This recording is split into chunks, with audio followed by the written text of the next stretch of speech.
paz. É bom estar aqui com vocês. Eu queria convidar vocês a abrir o segundo livro de Crônicas, capítulo 13, domingo agora, né? E esse culto. Nós vamos ler um bocado, mas a própria leitura já é... Só de você ler o texto, eu acho que eu nem preciso pregar. Só de ler o texto é autoexplicativo. E enquanto eu estava estudando essa mensagem, essa palavra, o meu coração queimou por um tema. Normalmente o tema é curto, é pequeno, mas eu não consegui colocar um tema curto e pequeno para expressar tudo que eu queria expressar.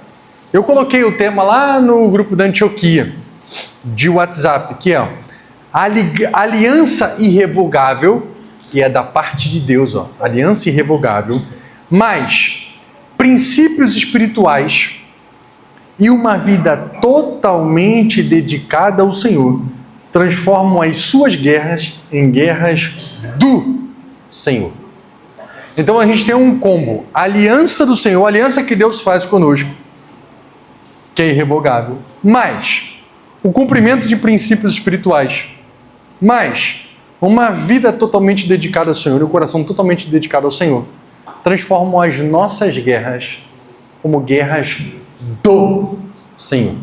Amém? É isso que eu queria compartilhar aqui. Espero que você saia daqui compreendendo isso. Porque ao estudar, ao ler, o meu coração queimou e eu senti algo que eu quero compartilhar com vocês.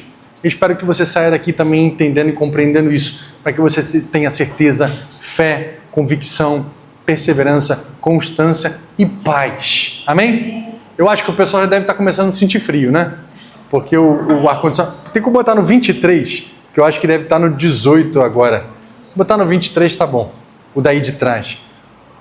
Vamos lá, queridos. Segundo livro de Crônicas. Por que no Antigo Testamento não é segunda Crônicas? Por que não é segunda? Por que é segundo?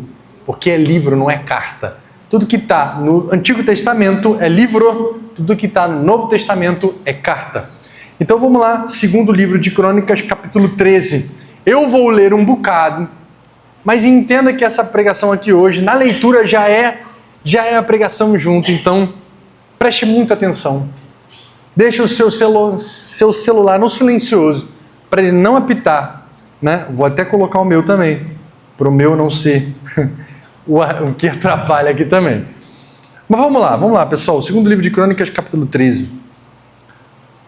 No 18º ano do reinado de Jeroboão, Abias tornou-se rei de Judá. Deixa eu explicar já esse primeiro versículo, porque se você não entender isso, você não entende a dinâmica do texto. No 18º ano do... Imagine um mapa de Israel. Tem um mapa do Brasil? Imagine o mapa do Brasil dividido ao meio. Imagine que o Brasil fosse dividido ao meio. Então, o Brasil foi dividido e ficou o Reino do Norte e o Reino do Sul, mas é tudo brasileiro. Aí o Reino do Norte se corrompeu, total, e foi misturado, com a mistura danada.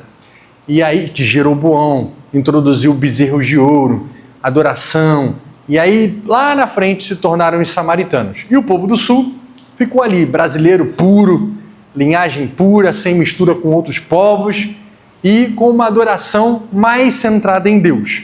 Teve aí os seus escorregões, né? O reinado ali, a descendência de Davi ficou com a parte sul de Israel, teve os seus escorregões, mas menos pior, vamos colocar assim, né? Jerusalém, o templo, a capital ficava embaixo. Então é importante, imagine que Israel foi dividido, e por isso o texto fala assim: no 18º ano do reinado de Jeroboão ficava onde? No Reino do Norte. Abias tornou-se rei de Judá. Judá ficava onde? No Reino do Sul. Então por isso que muitas vezes, obrigado, imagine aquela casinha ali, aquela casinha em Jerusalém. Então Judá estava aqui abaixo e todas as outras tribos ficaram, as 10 tribos, Judá e Benjamim ficaram aqui embaixo e todas as outras tribos, as 10 tribos ficaram lá. Então aquele lugar lá em cima era conhecido como Israel, ou Efraim, ou Reino do Norte. E essa parte aqui embaixo era conhecida como Judá, ou Reino do Sul. Judá, que incluía Benjamim também, porque Judá era a tribo mais forte. Então vamos ler de novo, olhando para aquele mapa. Pode botar, Gil? No 18º do ano do reinado de Jeroboão, lá em Israel, Abias tornou-se rei em Judá. Ok. E reinou 3 anos em Jerusalém. O nome da sua mãe era Maaca, filha de Uriel, de Gibeá. E houve guerra. Olha, pode deixar o mapa lá, por favor. Acho que foi uma boa ideia tua. E houve guerra entre Abias e Jeroboão. Eram irmãos. Houve guerra entre Abias e Jeroboão. Abias entrou em combate, levando uma força de 400.000 excelentes homens, guerreiros. E Jeroboão foi enfrentá-lo com 800.000 igualmente excelentes. Então Judá foi em combate com 400.000 homens. Porque o reino de Israel sempre arrumava problema com o reino do sul. Normalmente as tretas começavam lá em cima, eles que vinham arrumando problema. Mas aqui o embate aconteceu e do reino do sul foram 400, do reino do norte foram 800. Era o dobro.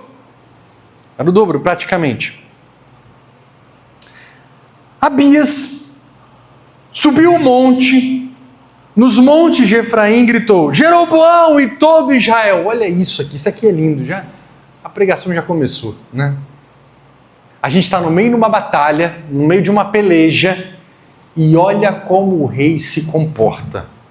É um princípio para mim e para você. Você está no meio de batalha e peleja? Você está no meio de guerras que são suas? Entenda que você tem uma aliança irrevogável com Deus. A não ser que você revogue, mas ele não revoga. Da parte dele, ele não revoga. Mas pode ser que você solte a mão, que você dê as costas para o Senhor. E veja, você está em batalhas, existe uma aliança irrevogável, existem princípios inegociáveis, e existe um coração que pode ou não ser totalmente dedicado ao Senhor. E quando esse coração é totalmente dedicado ao Senhor, Deus vem e toma a tua guerra como a dele. Olha só que incrível. Olha como esse rei Abias, reino de Judá, se comporta. Ele sobe em Efraim, Efraim fica lá em cima. Efraim é a capital de Israel, ele fica lá em cima. Esse mapa não tem a localização de Efraim, mas tudo bem, fica lá em cima. E ele, olha o que ele grita: vocês não sabem, Israel, que o Senhor, o Deus de Israel, deu para o reino, para sempre o reino de Israel, a Davi e a seus descendentes, mediante uma aliança irrevogável? Olha o nível de conversa que ele está tendo numa peleja. Ele diz: olha só, nós estamos pelejando aqui, nós estamos em guerra, mas deixa eu lembrar uma coisa para você: a gente tem uma aliança irrevogável. Nós estamos em peleja, nós estamos em guerra, mas deixa eu dizer uma coisa para você: o que dita o tom da nossa guerra, o que dita se nós vamos ter vitória ou não, não é se eu tenho 400.000 homens ou se eu tenho 800.000 homens, é a aliança e o Deus que nós temos. E eu quero lembrar a vocês que nós estamos nos mantendo puros, enquanto vocês bagunçaram o Corito. Foi basicamente isso que ele disse. Deus deu a nós uma aliança irrevogável. Mesmo assim, Jeroboão, filho de Nebate, servo de Salomão, filho de Davi, rebelou-se contra o Senhor. Vamos pular aqui, versículo 8. E agora, versículo 8. Vocês pretendem resistir ao reino do Senhor? Olha que incrível. O rei Abias está dizendo para Jeroboão: vocês pretendem resistir ao reino do Senhor, que está nas mãos dos descendentes de Davi? Olha que incrível e lindo isso. Abias está dizendo: por acaso vocês estão querendo resistir ao reino do Senhor que está nas minhas mãos? Cara, que sensacional isso. Será que eu e você temos essa convicção de que as pessoas, quando se levantam contra nós, de que o diabo, de que o mundo, de que o principados e potestades, quando se levanta contra nós, estão querendo resistir ao Senhor e tudo aquilo que Ele colocou nas nossas mãos? Embora o rei Abias fosse rei, ele não disse: vocês estão querendo se resistir a mim? Não, Abias está dizendo: vocês estão querendo resistir ao Senhor e ao reino que Ele colocou nas minhas mãos. Olha, tudo que você tem é do Senhor. E tudo que Ele quis colocar na sua mão, Ele quis para que você fosse mordomo. E Abias tinha essa consciência. Se nós temos uma aliança irrevogável, se existem princípios espirituais em jogo, que estão sendo obedecidos, que estão sendo cumpridos, se o meu coração é totalmente dedicado ao Senhor, esta guerra não é minha. E esse reino não é meu, embora esteja nas minhas mãos. Esse reino é do Senhor e Ele colocou na minha mão. Cara, Abias tinha uma visão incrível, uma visão de fé. E nós precisamos entender isso, porque a casa, o carro, a saúde, a família, nada é teu, é do Senhor e Ele colocou nas tuas mãos. Então qualquer problema que você esteja passando, qualquer guerra que você esteja passando, entenda, se existe uma aliança irrevogável, se existem princípios espirituais e se o seu coração é totalmente dedicado ao Senhor, fique tranquilo, porque esse problema não é teu, é dele. Ele apenas colocou as coisas na sua mão para você cuidar enquanto você vive. E é importante que você viva com essa mentalidade, para que você não se considere seu coisa alguma. E essa era a mentalidade da igreja primitiva. Eles não consideravam seu coisa alguma, mas repartiam. Quando nós começamos a considerar nosso alguma coisa, nós entendemos que nós somos dono, e Paola já compartilhou aqui, que quem é dono não contribui. Quem se considera dono não reparte, mas quem se considera mordomo contribui e reparte.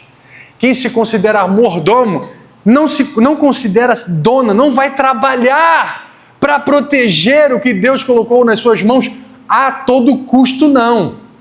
Como assim a todo custo? Jeroboão trabalhou para proteger o reino que Deus colocou na mão dele também, porque essa divisão aqui, foi Deus que operou, tá? Só que Jeroboão, aquele cara lá, o rei do reino do norte, ele quando viu que poderia perder o seu reino para o povo de Judá, fez 2 bezerros de ouro, um em Dan e outro em Betel. O Betel está aqui embaixo, está vendo aquela casinha ali? E outro em Dan, lá em cima. Por quê? Porque Jeroboão pensou, se eu colocar um templo lá em cima, a galera de lá fica lá em cima. Se eu colocar um templo ali embaixo, ainda no meu território verde, a galera não desce para o território amarelo. E aí, eu não vou ter o meu povo convertido ao outro rei. O que ele estava fazendo? Trabalhando a qualquer custo para manter o que Deus tinha colocado nas mãos dele. Porque ele já tinha aberto mão da aliança, ele não estava estabelecendo e cumprindo e mantendo os princípios inegociáveis e o coração não era totalmente dedicado ao Senhor. Logo, Deus não entrava mais nas guerras dele. E a gente precisa entender, eu preciso entender, eu preciso crer, eu preciso confiar, você precisa crer e confiar que tudo, absolutamente tudo que você tem é do Senhor. É do Senhor. Ele apenas colocou nas suas mãos. Amém? Amém. Assim, você não trabalhará incansavelmente para manter aquilo que ele colocou. Olha o que Abraão fez. Deixa eu dar um pulo em Abraão. Quando Abraão e seu sobrinho estavam ali quase que entrando em contenda, porque não entraram ainda, o que Abraão fez? Nós estamos na terra, escolhe para onde você quer ir. Ora, Deus tinha dado a ele aquela terra, Deus tinha dado, eu te dou essa terra para o norte, para o sul, olha para o leste, para o oeste, toda essa terra é tua, mas ele tinha uma aliança irrevogável, lembra? Deus tinha feito uma aliança com ele estava cumprindo os princípios inegociáveis, ele estava com o coração completamente dedicado ao Senhor. Então o que ele faz? Sobrinho, escolhe, porque o que você escolher volta para minha mão, porque eu estou cumprindo o que Deus mandou eu fazer. Então tudo que eu, nesse entendimento, nesse coração completamente dedicado a Ele, eu não preciso guerrear as guerras, Ele que guerreia por mim, Ele que trabalha por mim, seja no trabalho, seja na família, seja com um patrão que quer te destruir, que quer acabar com você, seja na saúde, seja na vida financeira. Você quer que as suas guerras sejam do Senhor? Você quer que as suas guerras sejam do Senhor? Amém. Então, tenha uma aliança com Ele. Cumpra os princípios de forma inegociável e tenha um coração totalmente dedicado a Ele. Vamos continuar aqui. Ele diz, Versículo 8. Agora vocês pretendem resistir ao reino do Senhor? Cara, que visão. Quantos reis se perdiam? Quantos reis começavam a achar que aquele reino era deles e não do Senhor? A minha oração é que nada, absolutamente nada que Deus coloque na minha mão, eu tenha a mentalidade que é meu. Em nome de Jesus. Em nome de Jesus. Nenhuma unha, nenhum prego, nenhum cravo, nada. E a minha mentalidade que eu peço ao Senhor, estudando esse texto, é que eu nunca, jamais perca de vista que os princípios espirituais governam toda essa dimensão natural. Porque a gente estava falando de guerra, a gente estava falando de espada, de escudo, de cavalos, de um monte de coisa. Só que aquele rei, ele tinha uma mentalidade. Olha, vocês não sabem que Deus deu aliança a nós? Vocês não sabem que vocês expulsaram os sacerdotes? Vocês colocaram outros sacerdotes, é o que ele vai dizer aqui. Vocês colocaram outros sacerdotes para oferecer deuses a sacrifícios a outros deuses. A mentalidade desse rei é que o reino dele, entre aspas, porque ele sabia que era do Senhor, subsistia por princípios espirituais. E tudo na sua vida subsiste, fica de pé, é sustentado por princípios espirituais. Você crê nisso? Que a sua vida esteja sendo governada por isso, por essas bases, por esses princípios. Agora vocês pretendem resistir ao reino do Senhor que está nas mãos dos descendentes de Davi? Vocês, de fato, são uma multidão imensa e têm os bezerros de ouro que Jeroboão fez para serem os seus deuses. Ele não desconsidera que eles eram uma multidão imensa. Mas, ele diz, Abias, não foram vocês que expulsaram os sacerdotes do Senhor, os descendentes de Arão, os levitas, e escolheram os seus próprios sacerdotes, como fizeram os outros povos? Qualquer pessoa que se consagre com um novilho e 7 carneiros pode se tornar sacerdote daqueles que são deuses, que não são deuses. Olha o discurso desse rei em plena guerra, querido. É isso que eu queria chamar a sua atenção. Ele não está dizendo assim, soldados, guardas, peguem suas espadas, suas lanças, seus escudos, as catapultas, os cavalos. Ele não diz isso. Vocês estão perdidos, nós somos de mais valentes. Ele não está dizendo isso. Olha o discurso desse rei. Não foi vocês que expulsaram os sacerdotes do Senhor?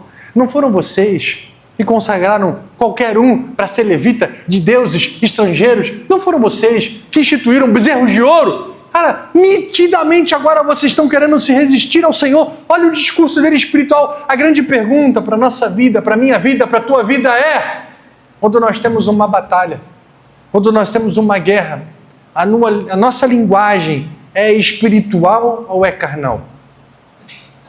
O que Deus falou no meu coração nesse texto é que a minha mentalidade, a minha linguagem, o meu discurso precisa estar na dimensão espiritual, porque é daqui, começa aqui, toca tudo na nossa vida.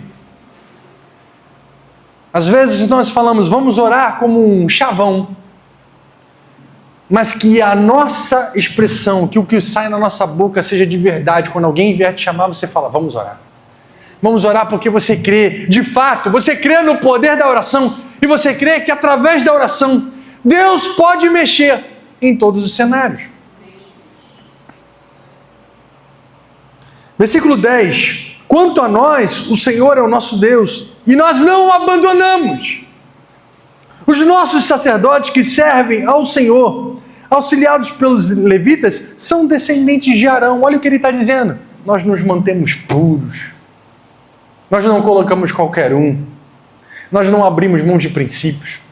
Vocês, para manter o reino de vocês, instituíram 2 bezerros de ouro, um em cada ponta do seu reino, para vocês manterem aquilo que vocês têm. Sabe que às vezes a gente faz alguma coisa parecida? Deus coloca algo na nossa mão e a gente fica com medo de perder. E a gente começa a trabalhar com as nossas próprias forças, com os nossos próprios braços e criar artifícios e jeitos para mantermos aquilo que Ele colocou nas nossas mãos. Mas se você entender que existe aliança irrevogável, princípios e um coração totalmente do Senhor, Essa é a melhor forma para que a tua guerra seja a do Senhor. E que o teu discurso seja em coisas espirituais, na dimensão espiritual. Ele vai dizer no versículo 11 que todas as manhãs eles apresentam sacrifícios. No versículo 11, parte B, lá no final ele diz assim: pois nós observamos as exigências do Senhor, o nosso Deus, enquanto vocês o abandonaram. E vejam bem, Deus está conosco e Ele é o nosso chefe. Cara, você acredita que Deus está contigo? Você acredita que Deus está contigo? E você pode com convicção dizer: Deus está comigo. E nós vamos vencer essa guerra, porque essa guerra não é minha, é dele. Entenda, o Senhor que fez os céus e a terra, o Senhor que sustenta todas as coisas na palma das suas mãos, só quer alguém com o coração totalmente dedicado a Ele, que não abra mão dos seus princípios e que não considere seu coisa alguma. Deus vai mover céus e terra para te abençoar. Deus vai mover céus e terra para que você continue de pé, porque assim o nome dele vai ser glorificado. Você crê nisso? E ele diz que Deus está conosco. Ele vai dizer assim: os sacerdotes dele, com suas cornetas, farão soar o grito de guerra contra vocês. Um rei com uma mentalidade humana vai dizer: que ridículo. A gente está falando de guerra aqui, de escudo, de batalha, de espada. Esse cara está falando de trombeta. Mas há quem entre em guerras naturais com ferramentas espirituais. E há quem entre em guerras naturais com ferramentas naturais. Quem você acha que vai perder? Nós precisamos aprender com Abias. E ele vai dizer aqui: não lutem contra o Senhor, o Deus dos nossos antepassados, pois vocês não terão êxito. Sabe o que eu quero, queridos? Sabe o que eu quero depois desse texto, depois de ler esse texto? É de ter profundamente a mentalidade, a visão, o conhecimento, a certeza, a fé inabalável de Abias, ao ponto de ter a segurança em dizer: não lute contra Deus quando alguém vier contra mim. Ele não foi altivo, ele não foi orgulhoso, ele não foi soberbo, ele só tinha a certeza de que quem se levantasse contra ele, porque ele foi colocado por Deus, não estaria lutando contra ele, estaria lutando contra Deus. A verdade é que nós não temos essa mentalidade, porque se tivéssemos, não andaríamos ansiosos. A verdade é que muitas vezes nós não descansamos em Deus, porque nós temos a certeza que as pessoas estão lutando contra a gente mesmo.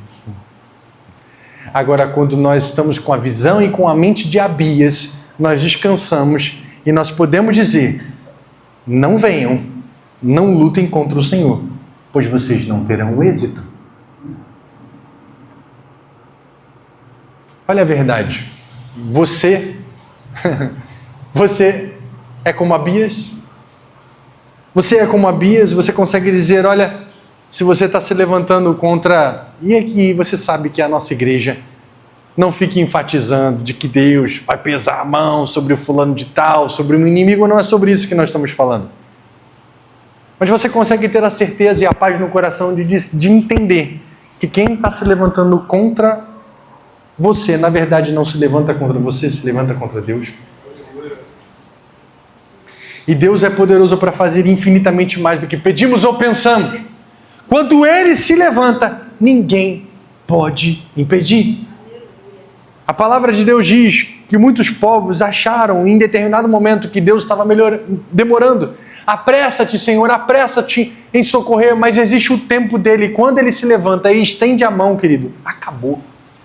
É o fim, Ele decreta e pronto.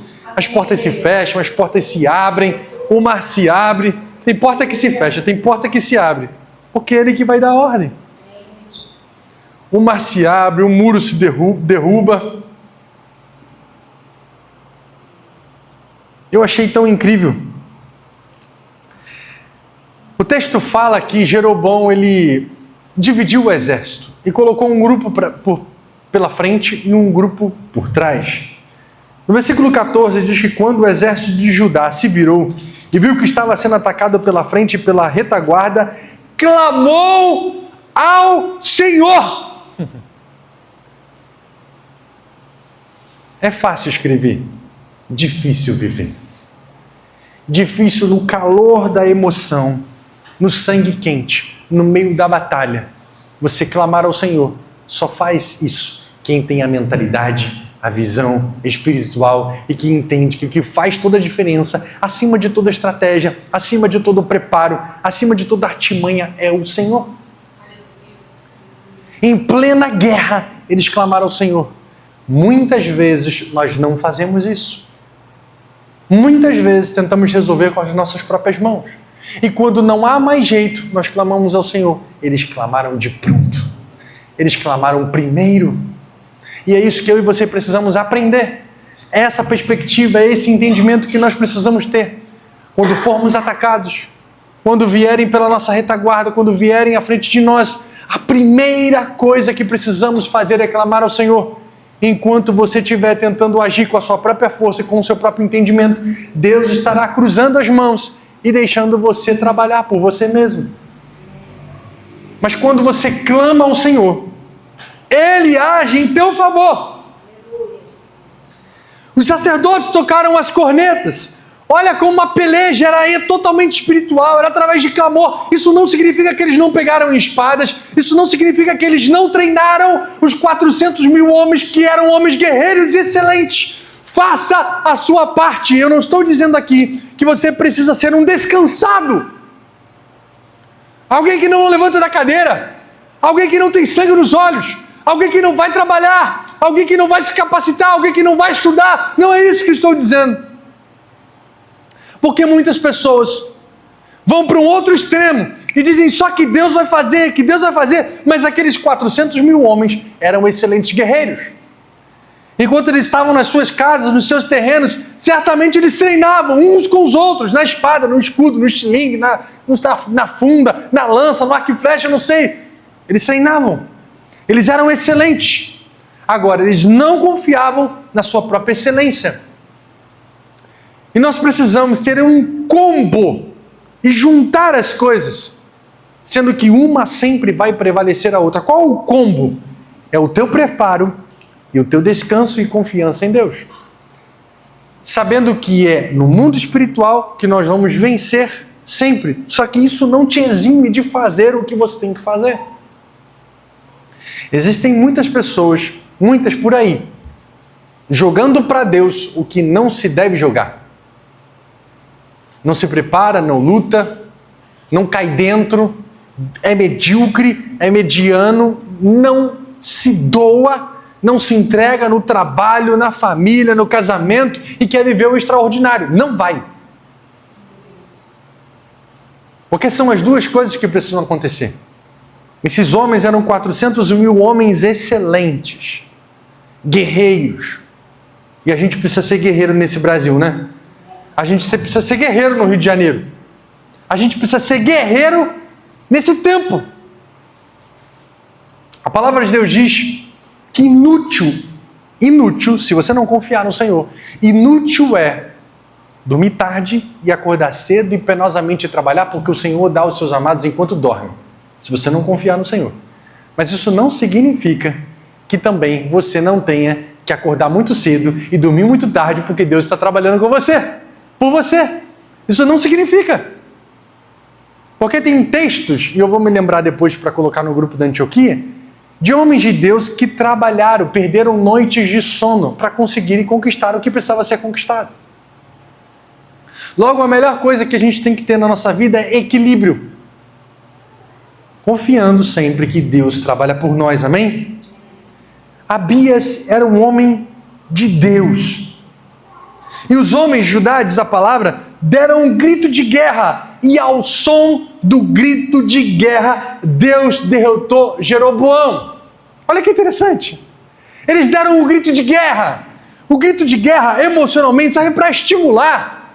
O grito de guerra serve para, colocar pressão. para te encorajar, para te motivar. Mas Deus é capaz de pegar algo que é totalmente humano e confundir os inimigos. Ora, imagine se você sentasse na cadeira, cruzasse suas pernas e dissesse: Deus vai dar um livramento. Não, eles entraram na guerra, eles deram gritos de guerra e Deus usou o que eles fizeram e confundiu os inimigos. A pergunta que eu faço é: qual tem sido o seu grito de guerra? Qual tem sido a tua estratégia? Qual tem sido o teu grito? O grito que Deus pode pegar e sobrenaturalmente usar para confundir os inimigos, para abrir porta, para fechar porta, para derrubar muralhas, para abrir caminhos. Qual é o seu grito de guerra? Ou você não está gritando nada? Você não está fazendo nada também? Porque você está confiando que Deus vai fazer tudo por você? Não, Ele não vai fazer tudo. A tua guerra é dele, mas você precisa entrar na guerra. E você precisa dar gritos de guerra e tocar trombetas, para que Deus comece a fazer. E aí Ele vai mover o sobrenatural, e vai dar socorro e livramento, e vai destruir os inimigos. Os israelitas fugiram. E houve grande derrota ao ponto de um inimigo perder 500.000 homens. Os israelitas foram subjugados, versículo 18, naquela ocasião. E os homens de Judá tiveram força para vencer, pois confiaram no Senhor, o Deus dos seus antepassados. Os israelitas, os de Judá, tiveram força para vencer, pois confiaram no Senhor, o Deus dos seus antepassados. Você quer ter força para vencer? Confia no Senhor. Ele fortalece os joelhos que estão desconjuntados, diz a palavra do Senhor. Ele dá ânimo, dá vigor àquele que está abatido, àquele que está fraco, àquele que está angustiado. Ele derrama óleo de alegria, Ele derrama um avivamento, e Ele te dá força para vencer. Quando você reconhece que é pequeno e frágil, Deus trabalha por você. Ele tomou cidades importantes, tomou Betel, e durante o reinado de Abias, versículo 20, Jeroboão não recuperou o seu poder. Agora, vamos para o segundo livro de Crônicas, capítulo 14, capítulo seguinte. A gente está falando de Abias. Abias descansa no Senhor, e um outro rei se levanta, que é o rei Asa. E eu queria agora dizer que as tuas gerações podem viver o que você está vivendo. Você crê nisso? As tuas gerações podem viver o que você está vivendo. Se você não abrir mão dos princípios, se os princípios do Senhor forem inegociáveis, quem anda comigo sabe que eu gosto dessa palavra, porque tem coisas que precisam ser inegociáveis. A gente estava brincando lá na praia com o Gil, com o Carlos, com outras pessoas, dizendo, ó, tem que ser inegociável. Porque se é negociável, você abre mão e já era. Se é negociável, Deus não é o centro. Estava conversando com uma pessoa esses dias, inclusive na própria psicoterapia. E aí ela falou que queria mudar e tudo mais, e aí existia algo que ela precisava fazer para viver a mudança. Eu fiz uma pergunta. Perguntei se ela estava disposta a pagar o preço daquela mudança que ela traria ao ambiente. E ela disse, não. Eu falei, bem, então, essa dor ainda é tolerável a você. E esses princípios não são inegociáveis. É claro e nítido que esses princípios não são inegociáveis, porque se fossem inegociáveis, você não abriria a mão. Haveria desdobramentos, mas você viveria a liberdade. Isso não é só no mundo espiritual, é na nossa vida, nos laços afetivos, na vivência, no seu trabalho, na comunicação. Tem gente que negocia a sua própria existência, a sua própria vida. Como assim? Tem gente que prefere ter uma vida inautêntica, de mentira, uma farsa de máscaras, onde não apresenta quem é de fato, para não ter um conflito, para não ter problema, para não ter desgaste. Mas tem gente que quer ter uma vida autêntica, que não quer viver de máscaras, que se posiciona, que não abre mão, que diz o que pensa, ainda que perca. E eu sei que eu estou pegando muita gente, não é pouca gente com o que eu estou dizendo. Porque não dizer o que pensa é mais comum por aí no setting terapêutico do que você imagina. E se é lá, eu imagino que seja em cada casa. Por quê? Porque tem gente que tem princípios negociáveis. Para não ter o tal problema, eu não vou dizer o que pensa. Mas olha só, você vai estar abrindo mão, se anulando, se destruindo as relações. Essa relação não é de verdade, porque você está sendo falso, mentiroso. Você está sendo omisso, você está silenciando, você não está se posicionando. Ah, mas é isso aí. Pois é, tem princípios que não são inegociáveis para você, por isso que tu vive da sua maneira, essa vida inautêntica, de mentira, de inverdade. Você não está disposto a perder, mas você não tem o que você julga ter, porque não é de verdade. E eu estou dizendo isso porque se nós tivermos princípios inegociáveis, a nossa geração vai provar, as gerações futuras vão provar aquilo que nós estamos provando, amém? O nosso Deus será o Deus deles em nome de Jesus. Davi disse a Salomão: conheça o Deus de teu pai. Conheça o Deus de teu pai. Pode demorar, mas Deus vai alcançar o teu filho e a tua filha, amém? Pode ser que demore, mas Ele vai alcançar, Ele vai tirar o coração de pedra e vai colocar o coração de carne.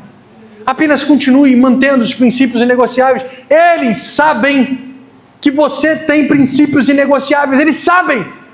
E a coisa mais profunda e mais poderosa é o exemplo. Esses dias eu estava conversando com uma pessoa, e aí surgiu o assunto de deixar ou não, porque Isabelle na escola, né? Já tem menininho que fala que gosta muito da Isabelle. Olha, meu filho só fala da Isabelle em casa. Eu falei: sangue de Jesus, repreende. E eu sei que essa hora vai chegar. E às vezes ela também, né? Às vezes, gosto muito do fulano de tal. É de mais quem você gosta, filha? Aí eu abro o leque. De mais quem? Quanto é de mais quem? Ela fecha, eu abro. Brincadeiras à parte. A gente tem nossas estratégias também, né? Mas por que eu estou falando isso, querido? Eu estava falando sobre adolescência, sobre juventude. E aí eu estava escutando uma pessoa dizendo assim: não, eu vou deixar a minha filha namorar. Eu prefiro que ela namore aqui em casa e que ela durma com o namorado dela aqui em casa. Porque é melhor dormir aqui do que lá fora. Eu falei: eu não concordo com isso não, sabe por quê? São princípios que eu estou quebrando, para que ela não corra riscos. Ela vai aprender e vai saber que eu tenho princípios inegociáveis. E se alguém quebrar, vai ser ela. E ela vai saber que ela não tem. Ela vai carregar a culpa de estar quebrando os princípios inegociáveis e não eu. Ela vai saber: mas vai namorar escondido. O problema é dela. Se ela vai namorar escondido, se ela vai fazer coisa escondida, problema é dela. Quem está quebrando é ela, não sou eu. E ela vai saber: quem está quebrando é ela, não sou eu. Ela pode ficar caladinha, escondendo isso de mim, mas ela sabe que não está escondendo do Senhor, porque eu ainda vou falar que ela não está escondendo do Senhor, porque Deus tem os olhos como chama de fogo e vê tudo! E ela vai saber que quem quebra é ela, não sou eu, entende? Agora, quando eu quebro, tá de boa. Tá de boa, nem culpa se bobear, ela carrega. Meu pai deixa. A gente lá em casa sabia que a gente não podia levar ninguém que não fosse do Senhor para casa. Não é do Senhor? Nem leva. E a gente marmanjo. Não vou dizer com barba na cara, porque eu quase não tenho barba, né? Mas bigode eu tinha. A gente não levava. Às vezes a gente até saía. Lá, mas saía da porta para fora. Da porta pra... Quando saía, né? Da porta para dentro, não. Quando não era do Senhor. E a gente não escutava música do mundo. Eu não estou dizendo aqui que existem músicas seculares que você não pode ouvir. Parênteses aqui. Existem músicas seculares que você pode ouvir. Eu estou colocando que a Isabelle, ela vai para o parquinho e ela chega para as amigas e fala assim, é música de Jesus? E a menina estava escutando um funk. É música de Jesus, a criança? Não. Depois eu expliquei para ela, porque não, tem que ser de Jesus. Eu falei, olha filha, você tem algumas músicas que não são de Jesus, mas que você pode ouvir. Aí botei uma música lá, de um cara que ele canta assim, sente a paz nesse lugar, dá vontade de ficar para sempre. Aí ele falou assim, olha, eu vejo a cor azul do céu, eu como um bolo de milho, um café da manhã, e assim, o cara está cantando a natureza, a vida acontecendo, o prazer, contemplação da natureza, e não tem nada de errado. E eu estou ensinando para ela que existem músicas, existem letras que ela pode ouvir. Tem uma outra que eu coloquei para ela lá, que eu gosto muito de você, leãozinho, de olhar sua juba, né? Acho que é o Caetano Veloso, né? E aí ela ficou lá vendo os bonequinhos e o leãozinho aparecendo, e eu falei, tá vendo? Essa música aqui não fala nada de errado. Mas a música que a tua amiga estava escutando, essa música, a letra tal, fala disso. E coloquei uma outra música lá dizendo que, olha, do joelho ralado dói muito menos do que um coração partido, e você quer crescer e quando cresce quer voltar do início porque um joelho ralado dói menos do que um coração partido. Eu falei, tá vendo, filha, você tá chorando por causa do joelho ralado? Quando você crescer, tem coisas que vão doer muito mais do que o joelho ralado. Sabe por quê? Essa criança não vai crescer bitolada. Lá em casa, a gente não escutava, era nem um gosto muito de você, leãozinho, nem o joelho ralado. Mas amém, queridos, o que eu estou querendo dizer é que é importante que você tenha princípios inegociáveis. A Nazaré, que chegou lá em casa quando eu tinha 2 anos, trocava minhas fraldas lá, ela dizia que eu estava cantando, lá, olha para que eu ia cantar, cantava Brizola, lá, Brizola, um cara que, né, desgraçou todo o Rio de Janeiro. Mas a gente só fica sabendo depois das coisas, a gente cresce. E aí meu pai gritava assim, o que é, Davi? Eu, lá, Jesus! Porque a gente escutava uma música, cantava a música, não sabe nem o que é, depois mudava. E tinha desenhos também, né? Cavaleiro do Zodíaco, a gente nunca viu. Aí tinha o He-Man, que meu pai fala, He-Man é ele, homem. Eu falava, não, mas não tem nada. Pai, não tem nada nesse desenho, quer ver? Assiste. Aí quando eu botava para assistir, demônio das trevas, cavaleiros do inferno. Aí eu, realmente não vai dar para ouvir. Não vai dar para ver. Mas percebe, hoje a gente vive uma realidade que tudo bem, tudo pode, o que tem, nada a ver. E você bota o teu filho para ver um monte de coisas. Talvez você esteja negociando princípios, porque você não quer se aborrecer. Eu não estou dizendo que você não possa dar telas em nenhum momento, mas às vezes você bota, porque você não quer ouvir o choro. Hoje de tarde a gente colocou, domingo a gente coloca, 1 hora, domingo, 1 vez por semana. E é impressionante como parece não ter criança em casa. A gente não tem problema. Mas se a gente não tem problema agora, eu vou ter problema depois se eu fizer isso todo dia. Você acha, deixa eu abrir um parênteses aqui para falar de princípios nesse ponto. Você acharia um absurdo deixar uma criança de 5, 6, 7, 8 anos circulando sozinha aqui em Guadalupe pelas ruas? Acharia? Sim ou não? Você acha absurdo uma criança de 5, 6, 7, 8 anos circulando livremente nesse universo incontrolável que você não sabe para onde ela vai parar? Tem gente que acha um absurdo ali, mas está fazendo aqui. Aqui, um caminhão passa e atropela seu filho. Um pedófilo chega e aborda. Um desafio na internet induz ele a fazer alguma coisa de errado. Como, por exemplo, uma menina de 8 anos, 8 ou 13? 8. Faleceu porque num desafio inalou um desodorante. Aperta o desodorante, respira o máximo que você puder. Morreu. Sabe por quê? Porque o pai não quer ter problema. Aí bota o celular na mão de uma criança de 8 anos achando que ela tem sabedoria para lidar com as coisas. Uma menina de 13 anos engravidou porque também participou de um desafio. Sabe qual foi o desafio? Um menino aqui, outro aqui, outro aqui, outro aqui, outro aqui. Todos sem roupa. Ela senta no colo de um menino, no outro, no outro, no outro, no outro. E a brincadeira é quem vai aguentar mais segurar o prazer. Aí o cara perdeu e engravidou a menina. 13 anos. E você acha que a tua filha de 13 anos tem maturidade suficiente para usar isso daqui? Bem, não tem. É bizarro, né? Mas o mundo aí não está brincando e está totalmente sem princípios. Você tem princípios inegociáveis? Você tem uma aliança de Deus irrevogável? Você tem princípios inegociáveis? O seu coração é totalmente do Senhor?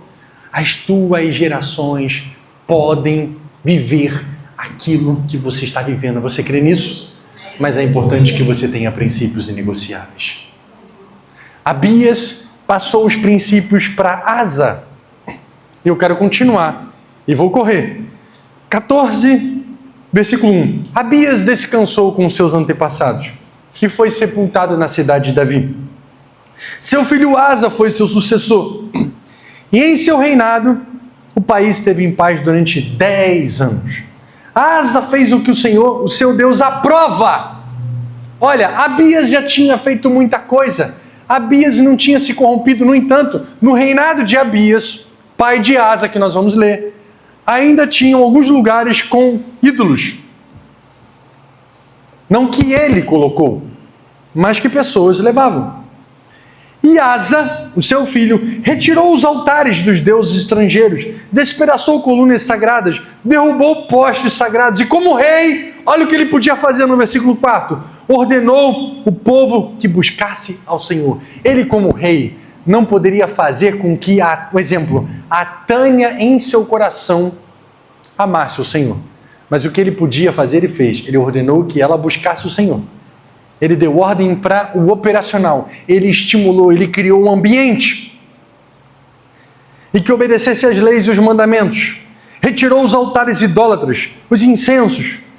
Também, versículo 6, olha aí interessante. Construiu cidades fortificadas em Judá, aproveitando o período de paz. Deixa eu pegar aqui e aplicar para a nossa vida. Você tem aproveitado o seu tempo para construir o que precisa construir? Você tem aproveitado os períodos de paz, as oportunidades que Deus tem colocado nas suas mãos, porque Asa, ele aproveitou o período de paz e construiu cidades fortificadas. E ele tinha um Senhor, e Deus era com ele. E o reino dele estava crescendo. Percebe que as guerras não são suas, é do Senhor.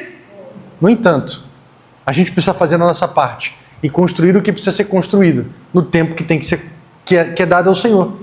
E ele disse ao povo de Judá: vamos construir essas cidades com muros ao redor, fortificadas. Olha o que ele diz aqui nesse texto, que é lindo. A terra ainda é nossa, porque temos buscado o nosso Senhor. Nós o buscamos e ele tem concedido paz em nossas fronteiras. E então eles construíram e prosperaram.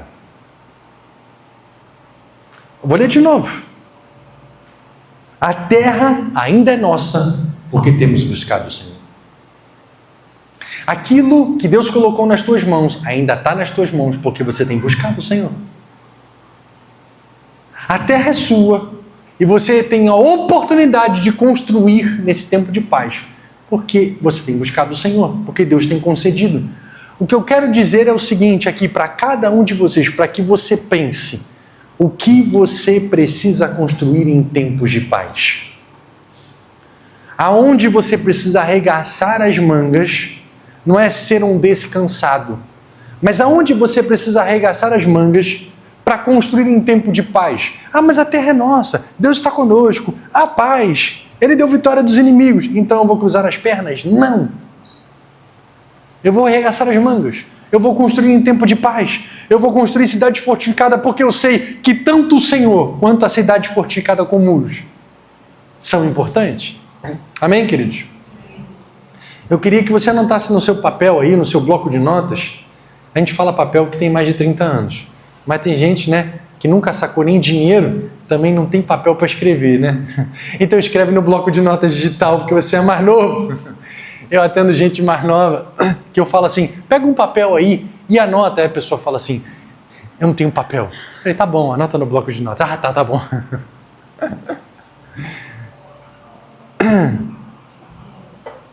Anota aí o que você precisa construir. Quais são as suas cidades muradas que precisam ser construídas em tempos de paz.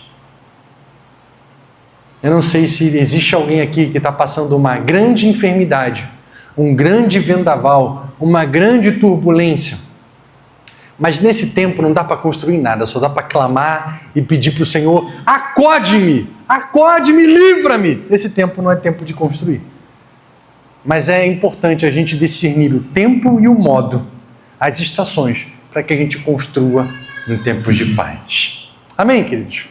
Estou caminhando aqui para o final. Asa tinha um exército de 300 mil homens equipados com escudos grandes e lanças e 280 mil homens de Benjamim. Asa tinha 300 mil homens de Judá, 280 de Benjamim, que dá 580 mil. Chegou um etíope chamado Zerá, no versículo 9, e marchou com um exército de 1 milhão. Deixa eu dizer uma coisa.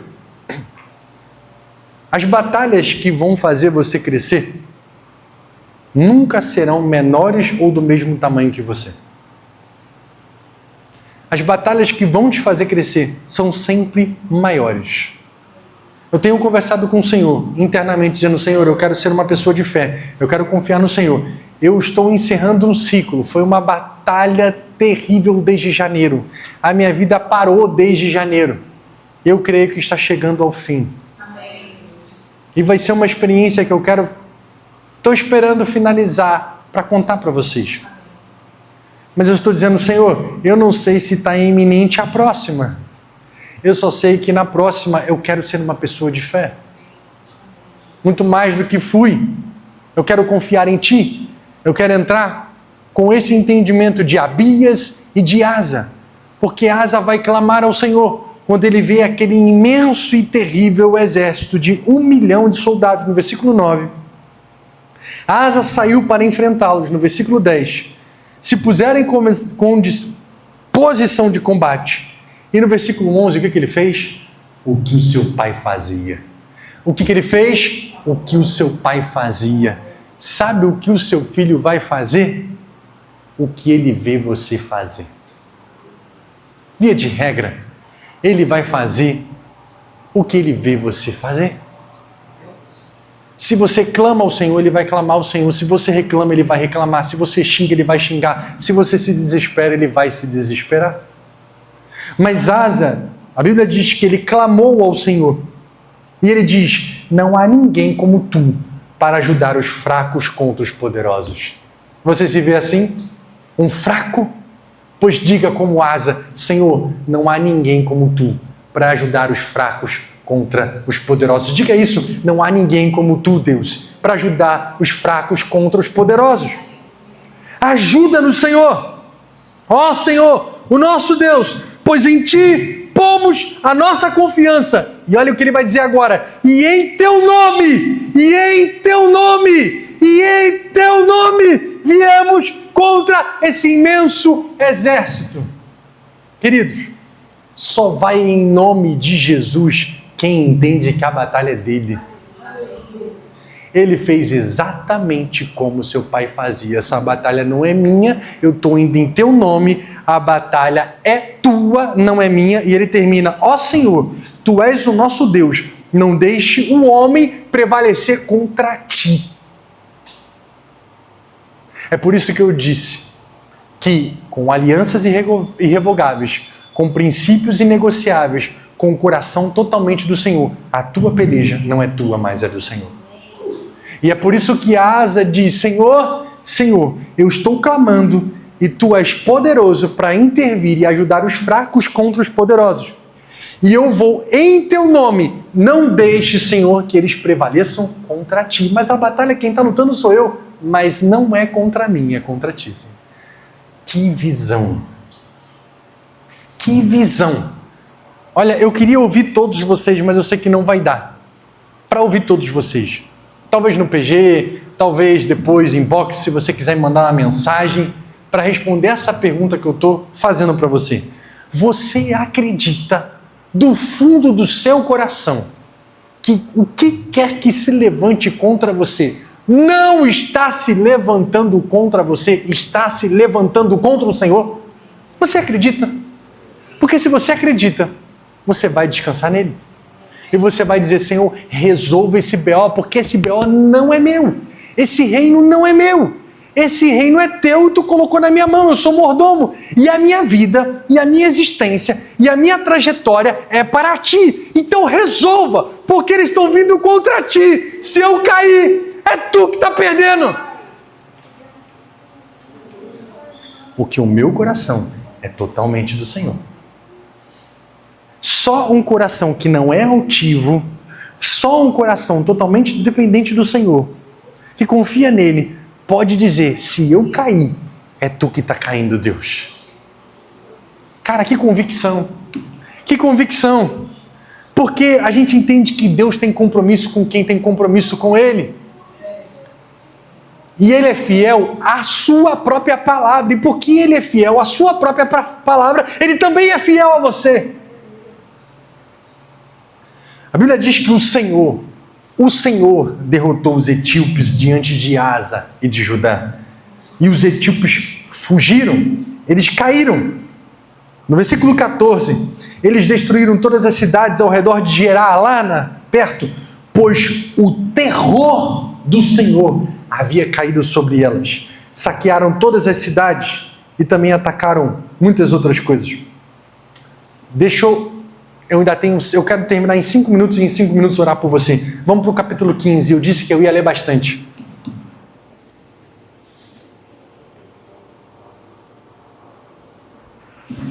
Deus levanta um profeta depois dessa vitória. Azarias. O Espírito de Deus veio sobre Azarias, filho de Obed. E ele saiu para encontrar com Asa e disse: escute-me, Asa, e todo o povo de Judá e Benjamim, os vitoriosos. O Senhor está com você quando vocês estão com Ele. Se o buscarem, Ele deixará que o encontre. Mas se o abandonarem, Ele os abandonará.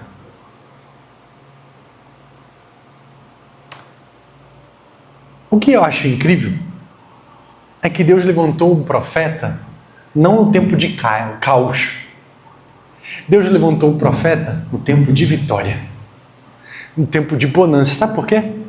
Porque nós somos tão podres que nós podemos achar que porque Deus esteve conosco, porque Deus nos deu uma vitória, 2 vitórias, 3 vitórias, então logo nós temos cartão infinito, né? Carta branca, passe livre para viver de qualquer jeito, que Ele nunca mais vai nos abandonar. A aliança é irrevogável quando você também não revoga, porque promessa é unilateral, aliança é bilateral. Promessa eu posso fazer para o pastor Mauri, eu posso prometer algo para ele, mas é daqui para lá. Agora, quando se tem uma aliança, é daqui para lá e de lá para cá. Então, quando se diz que a aliança é irrevogável, não é só da parte de Deus, é da tua parte também. Então, Deus está levantando um profeta, e eu creio que Ele está fazendo hoje para dizer, Ele vai entrar na tua guerra, e vai pegar a tua guerra para ser dele, mas lembre-se de uma coisa, Ele estará com você, na medida e na proporção de você estar com Ele.